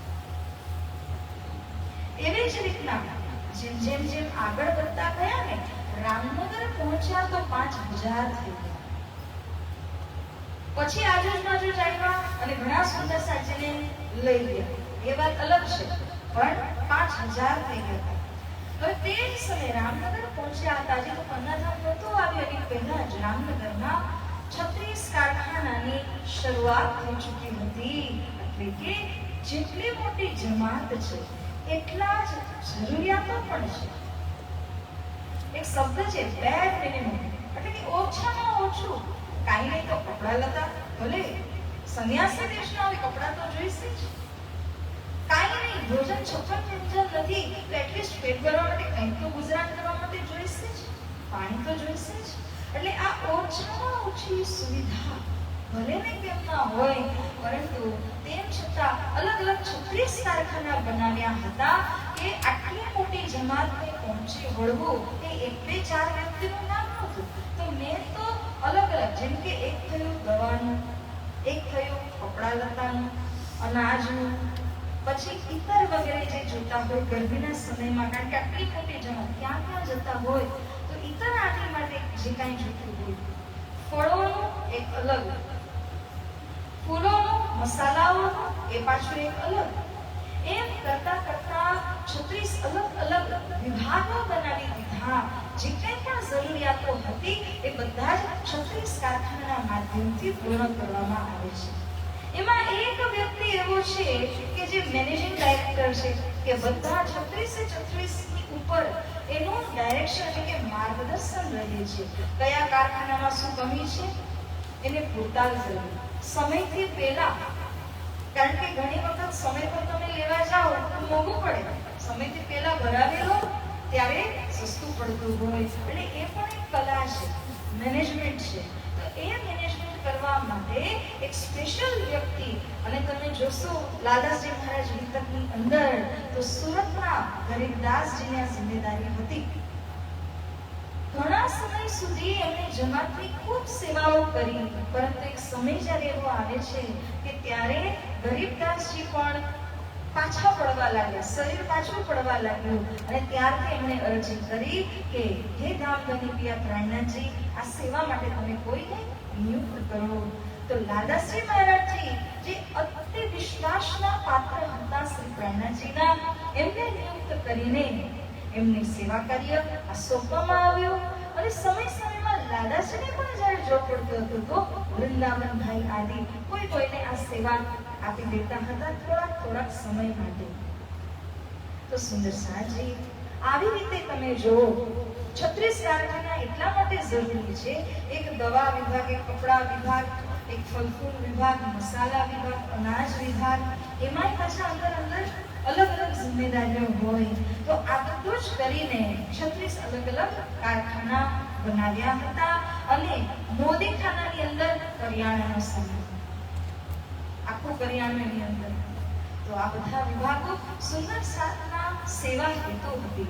સુંદર સાથની જમાત કેવી કે 5 આંગળી સરખી નથી હોતી, બરાબર? કોઈ હોય કે જે એવું કહે કે મને તો સાબુ મળ્યો જ નથી, અને કોઈ હોય તો બિચારો વિના સાબુ નાતો જાય, પરંતુ માંગે નહીં, બોલે નહીં. કોઈ 2-3 લઈ જાય એની સાથે, એવા પણ હોય. દરેક જાતના વ્યક્તિ જમાતની અંદરમાં હતા, અને એટલા માટે અલગ અલગ પ્રકારના કારખાના બનાવીને બધાની સુવિધા સચવાય એવી રીતના ધામધની પિયા પ્રાણનાથજીએ આ સેવાની જિમ્મેદારીઓ અલગ અલગ વ્યક્તિઓને સોંપી. સુંદર સાજી આપણું જે કૃષ્ણ પ્રણામી ધર્મ છે એની અંદર સેવા પૂજાનું મહાત્મ્ય છે. એક વાત હજી ધ્યાન આપજો, હું મારી તરફથી કહું છું, તો ક્વેશ્ચન નથી. બીજા સંપ્રદાયોની અંદર પૂજા થાય છે, ગણેશજીની પૂજા કે શિવજીની પૂજા હોય, પૂજા થાય છે. આપણામાં પૂજા એટલી નથી થતી, સેવા પૂજા થાય છે. કારણ કે મુખ્ય ઉદ્દેશ એમાં પણ પૂજા સેવા પૂજા છે. સેવા પૂજા એટલા માટે છે કે મુખ્ય ઉદ્દેશ્ય સેવા કરવાનો છે, ધનીને રીઝાવવા માટે. અને પૂજા તો એની સાથે સાથે થયા જ કરે છે. મુખ્ય અંગ સેવા છે, અને એના માટે જ વિતક સાંભળીએ છીએ. જો વિતક તમે નહીં સાંભળો તો શું થવાનું? તમે એ સમયમાં જે વિતકનો સમય છે એ સમયની અંદર તમે પોતાના ઘરોની અંદર મસ્ત એસી કમરામાં આરામથી રહેશો. ન મળવાનું, ન વિતકની વાણીને શ્રવણ કરવાની, એટલે કે અંદર કઈ જવાનું નથી, જે છે એ પણ વપરાઈ જવાનું છે તમારે. હું એ કહેવા જાઉં છું કે વિતક છે ને વર્ષમાં એક વાર, મહિનાની વિતક, મતલબ લાલાજી મહારાજની જે ચોપાઈઓ છે અવશ્ય તમારે સાંભળવી જ જોઈએ એઝ અ ગૃહસ્થી ખાસ. રાજી મહારાજજી સામે છે, મારું પોતાનો ક્રમ છે વિતક લગભગ 14-15 વર્ષથી સતત એક બી વિતક બ્રેક નથી થયું. કેમ કે જે વર્ષે વિતક બ્રેક થાય એનો મતલબ કે એ વર્ષનું ચાર્જિંગ નથી મળ્યું, ખોરાક જ નથી મળ્યો. અને જો ચાર્જિંગ ન મળે તો મોબાઈલ ચાલે જ નહીં, ખોરાક ન મળે તો શરીર ચાલે જ નહીં. એક સમય એવો આવ્યો કોરોના કાળની અંદર કે જ્યારે અહીંયામાં જઈને વિતક નહોતા કરી શકતા, પણ એટલી બધી લગન સાધુ સંતોએ બતાવી કે પોતપોતાના યથાસ્થાનથી એ લોકોએ વિતક લાઈવ કરી, જેથી કરીને સુંદર સાથ બેઠા બેઠા રસપાન કરી શકે અને પોતે કથાકાર હોય એને પણ ચાર્જિંગ મળતું જાય, એને પણ વિતકનો આનંદ મળતો જાય. મેં પણ તે સમય ઓનલાઈન કર્યું. થયું એવું કે એના 1-2 વર્ષ પછી વિતકનો જ સમય, અને મારા મમ્મી હતા એમની તબિયત બેહદ ખરાબ, સિરિયસ. તો એવો સમય આવી ગયો કે લાગ્યું કે આ વર્ષે વિતક કરી જ નહીં શકાય. અને એટલું દિલમાં દુઃખ થયું કે વિતક નહીં કરી શકાય, બંધ થશે.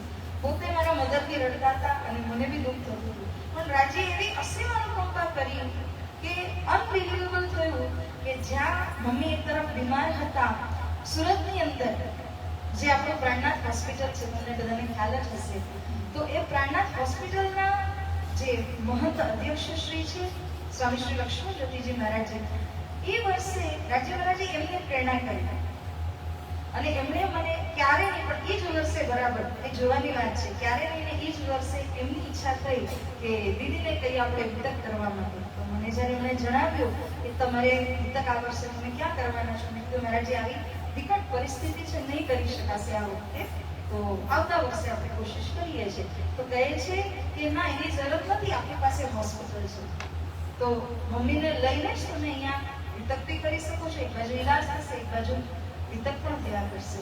એટલે હું રાજ્યની અસીમ અનુકંપાનો નજારો તમને બતાવું છું કે જે સમયની અંદર આપણને લાગતું હોય કે વિતક જેવી વિતક કથા મિસ થવાની હતી અને દિલમાં દુઃખ હોય, શ્રદ્ધા હોય એ કથા માટે, તો રાજ્ય કોઈ નહીં ને કોઈ માર્ગથી અવશ્ય એ કથા સુધી પહોંચાડે જ છે. કારણ કે ધણીને ખબર છે કે આ રૂહોનો ખોરાક છે. જો રૂહ નહીં લે તો એ લોકોનું આખું એનર્જી લેવલ ડાઉન થઈ જશે. માટે સમજો તો વિતક અને વિતક બાદ જે આ અષ્ટપ્રહરની સેવા પૂજા છે, આ સેવા પૂજા એનો સાર છે. તમે આખું વિતક સાંભળ્યો, આને આ કર્યું, આને આ કર્યું, આને આ કર્યું, પણ ગ્રહણ શું કર્યું? ગ્રહણ કરવાની વસ્તુ છે અષ્ટપ્રહર. સેવા કેવી રીતે કરવી, કયા ભાવથી કરવી, એ મુખ્ય વાત છે. એટલે પ્રણામી સંપ્રદાયમાં સેવા પૂજાનું જે મહત્વ છે એ એટલા માટે જ છે, કેવલ આપણે પૂજા નથી કરતા કે ચલો સામગ્રી બજારથી લાવ્યા, વસ્તુઓ જોડી, પૂજા કરી અને પૂરું થઈ ગયું. નહીં, આપણે સેવામાં પણ અષ્ટપ્રહરની સેવા પરના ધામથી ચાલુ છે. શ્રી છત્રસાલજી મહારાજના સાનિધ્યમાં શાકુંતલ સખી છે છત્રસાલજી મહારાજ, તો શ્રી છત્રસાલજી મહારાજજીએ અષ્ટપ્રહરની સેવા એમના સમયથી ચાલુ કરાઈ અને એ આજ સુધી અખંડ ચાલુ જ છે. કારણ કે એમને સેવાનો મહત્વ ખબર છે. હું ટૂંકમાં એ કહેવા જાઉં છું સુંદર સાહેબજી કે સેવા જેવો બીજો પદાર્થ નથી. પોતા માટે જીવવું એ જીવવું નથી, પણ જ્યારે ધની માટે, સુંદર સાથ માટે, એકાબીજા માટે તમે જે જીવો છો ને એ જ જીવવું છે. ચર્ચા કથા સત્સંગ પણ જોઈએ છે, એની સાથે સેવા જેવો બીજો પદાર્થ નથી. વિદેશોની અંદર જે આપણો પટેલ સમાજ અમેરિકા વગેરેમાં રહે છે, મેં લોકોને બહુ ક્લોઝલી ઓબ્ઝર્વ કર્યા છે. વિદેશની ધરતીમાં ધર્મ કાર્ય એટલું સરસથી કરી રહ્યા છે. એનું કારણ એક છે કે એ લોકોનો જોડાઈને રહેવાનો ભાવ કે અમે એકબીજા સાથે રહીશું તો અમે સુરક્ષિત છીએ, તો અમારો ધર્મ સુરક્ષિત છે, મારા બાળકોને જ્ઞાન મળશે. નહીં તો અલગ છૂટા છવાયા રહેશું તો આપણો વંશ જ નાશ થઈ જશે. વંશમાં કોણ, એના પછી કોણ આવશે તે ખબર જ નથી. એટલે આ સેવા પૂજા અને સમર્પણ ધનીના પ્રત્યેનું એ એવી જીત કરાવે છે કે હજી તમને લાઈવ ઉદાહરણ આપું આ વાતનું. જયપુરની અંદર આપણું કૃષ્ણ પ્રણામી આદર્શ નગરનું મંદિર છે. ઘણા ગયા પણ હશો, જોયું પણ હશે ઇન્ટરનેટમાં. એક સમય હતો કે ઇન્ડિયા પાકિસ્તાનનું પાર્ટીશન, અને એ બધા તે સમયે પાકિસ્તાનની અંદરનો જે વિભાગ છે ત્યાં રહેતા હતા. જગ્યાનું નામ પણ સારું છે. એ જગ્યામાં તે બધા જ સમર્પિત હતા. અને મલકાહાસમાં અત્યારે જે નવરત્ન ધામ કેવું છે એવી રીતે મલકાહાસની અંદર કૃષ્ણ પ્રણામી મંદિર 4-5 માળનું ઊંચું મોટું બહુ જ વિસ્તૃત મંદિર હતું. પાર્ટીશન જે સમય થયું તો ત્યાંથી ગુરુની ગાદી પણ અહીંયા લાવી પડી. અને ઘરે ઘરે કેટલાય સુંદર સાથ હતા. કેટલો બધો પ્રચાર એ ક્ષેત્રમાં કરેલો હતો તો ઘરે ઘરે સ્વરૂપ સાહેબ પધરાવેલું હતું. એ સમય તો વાસ્તવિક પાછળ તો જે સુંદર સાથ ત્યાંથી ભાગીને જીવ બચાવીને આવ્યા એ લોકોના ઘણાના છોકરા રહી ગયા, ઘણાના ધન દોલત કે કઈ વસ્તુઓ ત્યાં રહી ગઈ, પણ સ્વરૂપ સાહેબને છાતી લગાડીને ગયા. અને ઘરે ઘરે અહીંયા તો રેફ્યુજી કેમ્પમાં પેલા રહ્યા. ત્યારબાદ મંદિરની સ્થાપના પણ કેવી રીતે કરી, બહુ હાર્શ રિયાલિટી છે જીવનની. કે પેલા 10 વર્ષ ઓલું લીઝ ઉપર જમીન લીધી, કોઈ પ્રણામીનો રેફરન્સ લગાડીને લીઝ ઉપર જમીન લીધી. અને જેટલા બહેનો હતા ને, તમે બિલીવ નહીં કરી શકો, એના પાસે બચેલા જે કંઈ ઘરેણા હોય, જેમ પૂંજી કહેવાય, જીવન પૂંજી કહેવાય, એ પણ મંદિર ખાતે આપ્યું કે આપણું પોતાનું મંદિર થાય જે લીઝ ઉપર લીધેલું છે. જ્યારે આવી રીતના જમીન જાયદાદ મળી પણ ગઈ ત્યારે બધા જે એ ભાઈઓ બહેનો જે બધા ભેગા થઈને તગારા ઉચકે છે માટે અને પોતાના હાથેથી મંદિરને નીવ રાખે છે અને ઈંટે ઈંટ મૂકી અને પોતાના હાથેથી નિર્માણ કરેલું મંદિર છે. આ એની સત્યતા છે. અને એક એક ઈંટ ઉપર શ્રી કૃષ્ણ નામ લખેલું છે. બોલો શ્રી બ્રાહ્મણા પ્યારે. આજની તારીખમાં આ સેવા છે, બરાબર? એ લોકોએ જે તે સમયમાં કરેલી નિષ્ઠાબંધ સેવા છે એ લોકોની. આજની તારીખમાં તમે જયપુરના અંદર કોઈ પણ સુંદર સાથના ઘરે તમે જોઈને જોવો, કોઈ ખાલી નથી. રાજ્ય દરેકને સંપન્ન દેવા છે. હાલાકી જયપુરની સીમાથી બહાર કોઈ નથી. એ જ જયપુરની અંદર એ જ નથી કહ્યું કે 100 કિલોમીટરના દાયરામાં જીવન પૂરું થાય છે. નથી વિદેશની ધરતીમાં ગયા, નથી બોમ્બે આવ્યા, નથી દિલ્હી ગયા, કે કાંઈ એવું નથી. જયપુરની અંદર જ એટલા સંપન્ન બની ગયા છે, એટલા સમૃદ્ધ બની ગયા છે કે મફત કોઈ કમી નથી. કારણ કે જેણે વાણીની કદર કરી છે, જેણે ધનીના સાથેના સંબંધને પૂરી રીતે નિભાવ્યો છે, રાજ્ય કોઈ દિવસ કમી આવવા દેતા નથી. સુંદર સાંજે આ સેવાની અંદર એટલી બધી ગહનતા છે, એટલી મહાત્મ્ય છુપાયેલી છે કે જે આપણે શબ્દોમાં બયાન નથી કરી શકતા.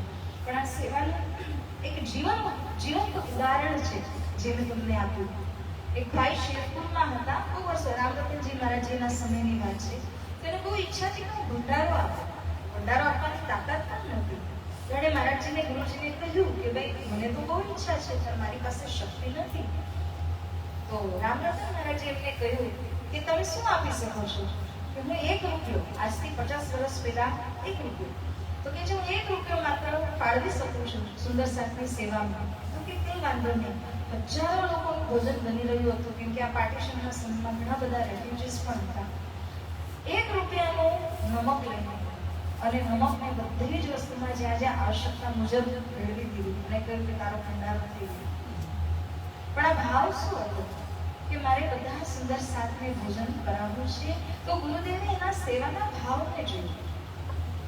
માટે આ જે સેવા જેને કરીને કદાચ કોઈ આખો ભંડારો આપે, પણ એની સાથે સાથે એ જો પોતે કેવા જાત ઈગો બતાવત કે કંઈક એવું કરત, એના કરતાં કઈ ગુના એને વધારે આનું ફલ પ્રાપ્ત થયું છે. સુંદર સાંજે જે હૃદયથી સાચા દિલથી જો સેવા કરો ને, તો પરમધામની અંદર સેવાનો મોકો નથી, એ પણ સંપન્ન છે. સેવાનો મોકો હોય તો ફક્ત ને ફક્ત અહીંયા સંસારમાં છે. કારણ કે બધા અધૂરા છે.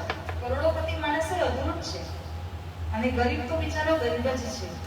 એટલે કહેવાનો ભાવ એ છે કે સેવા કોઈ પણ પ્રકારની તન દ્વારા હોય એ અવશ્ય, એ ત્રણેય પ્રકારથી હોય, પણ સેવા અવશ્ય આપણે કરીએ તો સેવાનો અનેરો લાભ આ દુનિયા, આ સંસારની અંદર જ પડી શકે છે. એટલે કહ્યું ને કે કરોડો ગુણા તમને એક સેવાનું ફલ પ્રાપ્ત થાય છે. તો વ્યાસ નરસાજી અમુક પ્રશ્નો જે મારી પાસે આવ્યા હતા, હા, એક નાનો એવો જે એક પ્રશ્ન એ પણ હતો કે જે રૂમાલ આપણે બાંધીએ છીએ, હવે આજકાલ વિશેષ કરીને જે યંગસ્ટર્સ છે એ લોકોને લાગે કે રૂમાલ ન બાંધીએ તો શું થાય, બરાબર, એવું લાગે. તો રૂમાલ બાંધવાનું કારણ શું? જેનો પણ આ પ્રશ્ન છે અથવા જેને પણ દિલમાં એવું લાગતું હોય તો આપ અવશ્ય ધ્યાન આપીને સાંભળો કે પરમધામની અંદર આપણે કયો ભાવ લઈએ છીએ કે હું એક સખી છું, સખીનો ભાવ લીધો છે. અને શ્રી રાજશ્યામાજીના ચરણોમાં, કે સિંહાસનમાં રાજશ્યામાજી મેળવીલાવામાં છે, આપણે ચરણોમાં બેઠા છીએ.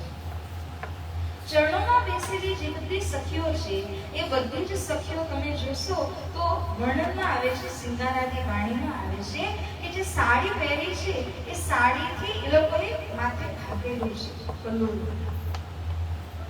કેમ? કારણ કે જે તો પોતાના ધણી જ છે રાજી મહારાજ, પણ એક મર્યાદા છે.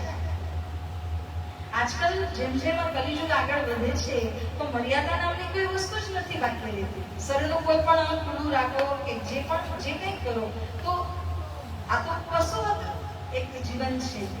જે લોકો એવું સમજે છે કે એમાં કંઈક મોડર્ન છે, કંઈક ગોલ્ડ છે, પણ એવું ગોલ્ડ હોતું નથી, કારણ કે એ બધું જ પશુવત છે. વાસ્તવમાં જોવા જાવ આપણે જેટલું મર્યાદામાં રહીએ છીએ, શરીરની એક પોતાની મર્યાદા છે, મનની પોતાની મર્યાદા છે. માની લો કે નદી પોતાની મર્યાદા છોડીને ઘરમાં આવી જાય તો, સમુદ્ર પોતાની મર્યાદા છોડીને ઘરમાં પ્રવેશ કરીને બધાને વહાવીને લઈ જાય તો. એકવાર એક એવું જ થયું હતું કે એક સંતે છે ને, ગંગા મૈયા જે છે એ ગંગા મૈયા એટલા પૂજનીય છે કે બધા જઈને આરતી કરે છે ગંગા તટ ઉપર જઈને. અને એ જ ગંગામાં જ્યારે બાળ આવે ને, ઘરમાં પાણી પ્રવેશ થઈ જાય તો માતા બહેના શું કરે? આરતી કરી નથી કરતા. કેમ નથી કરતા? કારણ કે એને પોતાની મર્યાદા છોડીને એ એવા ક્ષેત્રમાં આવી છે કે એ ત્યાં ભૂકંપ મચાવી દે છે, બાળ આવી જાય છે, તો ઝાડુ લઈને એને કાઢવી પડે છે. મર્યાદાનું એ મહત્વ છે કે જ્યારે આપણે એક મર્યાદાની અંદર, નદી હોય, હવે સૂર્ય છે, સૂર્યની એક મર્યાદા છે, વરસાદ છે, વરસાદની એક મર્યાદા છે. દરેક વસ્તુ પ્રકૃતિની અંદર એના મર્યાદામાં જ સારી લાગે. જો એ મર્યાદાનું ઉલ્લંઘન કરે છે ત્યારે એ શું કરે છે કે બીજાને નુકસાન જ પહોંચાડે છે અને ત્યારે દંડના પાત્ર બને છે. મનુષ્યની બી મર્યાદાઓ છે. મનુષ્યની મર્યાદા કઈ રીતે છે? તમે શું પહેરો છો, શું ઓઢો છો, એ તમારી મર્યાદા છે. કેવા દેખાવ છો, શરીરને કઈ રીતે તમે સંચાલિત કરી રહ્યા છો, એ તમારી મર્યાદા છે. તો કહેવાનો ભાવ શું છે કે ઓફિસે જાઓ તો એક ઓફિસના પહેરવેશમાં જવું પડે છે, એ મર્યાદા છે. સ્કૂલે જાઓ તો યુનિફોર્મમાં જવું પડે છે, એની મર્યાદા છે. તમે અહીંયા આવ્યા તો અહીંયા બેસવાનું પણ એક મર્યાદા છે, એક નિયમ છે. એ જ તમે તમારા ઘરે હોય તો તમે ગમે એ પહેરો ને ગમે એ કરો, એ તમારું પર્સનલ એરિયા છે. પણ જ્યારે તમે સામાજિક એરિયાની અંદર આવ્યા હોય તો એની મર્યાદા છે, એને જાળવવી જ પડે છે. પરમધામમાં બેઠેલી જે સખીઓ છે એ પણ પોતાની મર્યાદાને છોડતી નથી. એટલા માટે સખીઓ શું કરે છે? પોતાના મર્યાદામાં રહીને જે શિર છે ને, એ શિરમાં બધું જ છે. માથામાં શિર અર્પણ કર્યું, કોઈ રાજાએ અર્પણ બી કરી દીધું હોય તો એનું બધું જ અર્પણ થઈ ગયું. સખીઓ પોતાનું શીશ અર્પણ કરે છે ધણીને, અને એની જ નિશાની છે કે પોતાના શિરને કવર કરીને ઓઢીને રાખે છે. એ જ આપણે અહીંયા પાલનમાં લાવીએ છીએ. બહેનો હોય તો આપણે સાડી દ્વારા આપણે માથું ઢાંકી શકીએ છીએ, અને કદાચ એ સંભવ ન હોય ત્યારે આપણે આજે પ્રણામના રૂમાલ આપણે શા માટે બનાવ્યા કે ગમે ત્યારે બેગમાંથી લીધું, જ્યારે જ્યારે સમયમાં આવશ્યકતા પડી તો સીધું સાધુ સંતો હોય, આવી ખેસ કંઈ હોય એ સિર ઉપર રાખી શકે છે, પણ ગમે તે રીતે માથું કવર કરીને આપણે પોતાની મર્યાદામાં રહીએ છીએ, કારણ કે મર્યાદામાં રહેલી જે વ્યક્તિ છે એ હંમેશા બહુ આગળ સુધી જઈ શકે છે. મર્યાદાને ક્રોસ કરશો તો ગંગા મૈયાનું જે ઉદાહરણ આપ્યું ને એના જેવું થઈ શકે છે. એટલે કે ધણીના દરબારમાં જ્યારે આવ્યા તો અહીંયાની એક મર્યાદા છે. કપડા લતાની રીતે પણ મર્યાદાઓ છે, અને એવી જ રીતે શિરને ઢાંકવાની આપણી એક મર્યાદા છે, ગળામાં કંઠી પહેરવાની એ પણ એક મર્યાદા છે, ચંદન ટીકો કરવાની એ પણ એક મર્યાદા છે. હવે તમે કેટલા ચુસ્તતાથી આને તમે ફોલો કરો છો, પાલન કરો છો, કેવલ તમારા હાથમાં છે. એકવાર એક વ્યક્તિએ છે ને એના ગુરુજીને પૂછ્યું, એ કે આપણે આ બધું ન પણ કરીએ તો થોડી રાજી મહારાજ આપણને કંઈ કહેવાના છે, કંઈ કહેશે? અત્યારે નહીં કહેશે. કેમ? કારણ કે આ છે ને 3 કલાકનો સમય છે. 3 કલાકનો સમય છે. કહેવાનો મતલબ શું છે કે 3 કલાકના સમયમાં વિદ્યાર્થી પરીક્ષા દેવા બેસે તો જે સુપરવિઝન કરતા હોય એ પણ ટીચર જ હોય, પણ સુપરવિઝન કરતી વખતે છે ને એ કશું જ ન કહે. એ બાળકને કશું નથી, તું રાઈટ લખે છે, રોંગ લખે છે, એ ત્યારે નહીં કે જ્યારે પેપર તપાસશે ને ત્યારે કહેશે. એટલે અત્યારે તમે ગમે એ તમારી મરજીથી કરી શકો છો, સહી ગલત જે કંઈ તમે કરશો, પણ જ્યારે તપાસ કરવામાં આવશે, પેપરમાં માર્ક્સ દેવામાં આવશે ને ત્યારે પછી આ જ આવશે. આવું નહીં, હા મતલબ આ વચ્ચે સુંદર સાજી એટલે એક મર્યાદા, એક પ્રોટોકોલ હર વસ્તુની અંદર હોય જ છે. જેટલું પ્રોટોકોલની અંદર રહીને એને પાલન કરીએ છીએ એટલું જ આપણા માટે સારું છે. બધા જે રૂમાલ છે, ઘણા જે યુએસ ની અંદર જે નાના બાળકો શીખે છે ને એ લોકો હવે આપણને જ્યારે આવું લાગતું હોય કે આપણે કેમ રૂમાલ બાંધીએ છીએ, તો એ તો બિચારા કલ્ચરથી બિલકુલ દૂર છે. એ લોકોને પણ એ સમજમાં આવે છે કે તમે જ્યારે આવું કંઈક પ્રાણનાજીના સદગુરુના આશીર્વાદ યુક્ત રૂમાલ તમે માથે બાંધો છો તો ડાયરેક્ટલી તમારા મગજ ઉપર કોનો આશીર્વાદ છે, કોનો છોતરાને ગયું? એટલે આ સમજવાની વાત છે ત્યાં સુંદર સાંજી. એટલે આ બધી વસ્તુ ભલે નાની નાની કેમ ન હોય, તમે એક દિવસ ચંદન ન પણ લગાડ્યો તો ડાયરેક્ટલી તમારું કઈ લાયસન્સ કેન્સલ નહીં થઈ જાય, પણ માર્ક્સ ઓછા જરૂર થશે. ઉન્નતિના માર્ગની અંદર આ બધી નાની નાની વસ્તુની પણ એક એક મહાત્મ્ય છે, એક એક એનો ઇમ્પોર્ટન્સ આવે છે. તો સુંદર સાંજી એટલા માટે આ કરવું અત્યંત જરૂરી છે કે તમે ચંદન છે, આ રૂમાલ છે, એવી રીતે દરેક વસ્તુ પ્રસાદનો જે મહાત્મ્ય છે એ બધું પોતાના સીમાની અંદર તમે રહીને કરો, તેનો લાભ તમને અવશ્ય પ્રાપ્ત થશે. એક ડિસિપ્લિન જે જીવનની અંદર હંમેશા બનેલું રહેશે. આની સાથે જ હમણાં થોડા સમય સુધી હું જયકાર લગાડું છું. તમને લાગે તો શું છે, બ્રેક છે?